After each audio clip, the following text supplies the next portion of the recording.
ओम शांति। कभी महामूर्ख नहीं बनना। हमारे सदगुरु का नाम गुणवाचक है। यह नाम देह के आधार पर नहीं है। यह गुणवाचक, कर्तव्यवाचक और स्वभाववाचक है। परमात्मा के गुण, कर्तव्य और स्वभाव तीनों कल्याणकारी ही हैं। परमात्मा कल्याण स्वरूप ही है। एक होता है मीठा, एक होता है मिठास स्वरूप। जैसे केला खाया मीठा है, खजूर खाया मीठी है, खीर खाई मीठी है।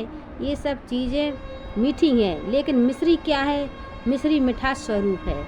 उसमें मिठास के अलावा और कुछ है ही नहीं। केले में मिठास भी है पर और कुछ भी है, वो मिठास स्वरूप नहीं है। लेकिन मिश्री मिठास स्वरूप है। उसमें मिठास घनीभूत रूप से है। उसको जैसे भी खाओ मीठी ही मीठी है। परमात्मा भी कल्याण स्वरूप है। तीनों कालों में क्षण मात्र भी, चाहे गुण से, चाहे स्वभाव से, चाहे कर्म से, उसमें अकल्याण सुई की नोक के बराबर भी नहीं है। वो किसी का अकल्याण सोचता ही नहीं है। चाहे कोई उसकी गलानी करता हो, उसको मानता नहीं हो, उसके कार्य में विघ्न डालता हो, उसका विरोध करता हो, लेकिन उसका भी वो कल्याण करता है। वो सबका कल्याण करने वाला है। निंदक और नास्तिक का भी कल्याण करता है। आपने देखा होगा कई लोग भगवान को नहीं मानते। बाबा कहते हैं कि बच्चे, यह जाएगा कहाँ? हटी तो एक ही है, आज नहीं तो कल यहीं आएगा। उसको प्यार से चलाओ, धीरे धीरे चलाओ, समझ जाएगा कहाँ जाएगा। कल्याण तो इसका भी करना है। यह भी बाबा का बच्चा है। सबका कल्याण करना है, इसका भी करना है।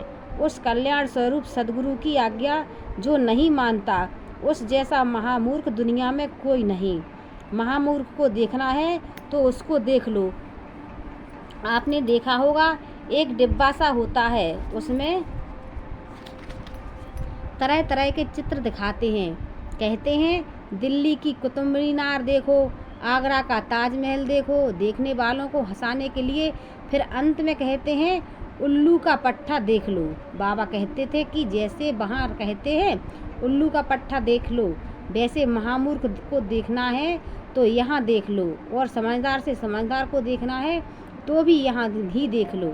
इसलिए अगर कोई पूछे कि सबसे महामूर्ख की परिभाषा क्या है, तो आप बता सकते हैं कि जो परम कल्याणकारी है, जो निस्वार्थ सेवाधारी है, उस परमात्मा की आज्ञाओं का पालन नहीं करने वाला ही सबसे बड़ा महामूर्ख है।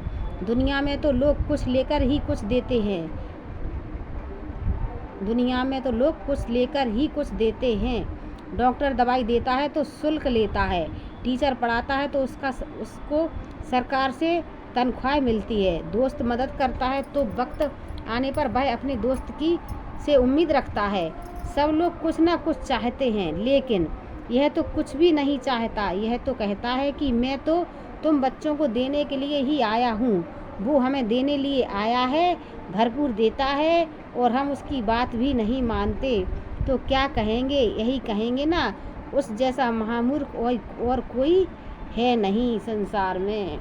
ओम शांति, ओम शांति।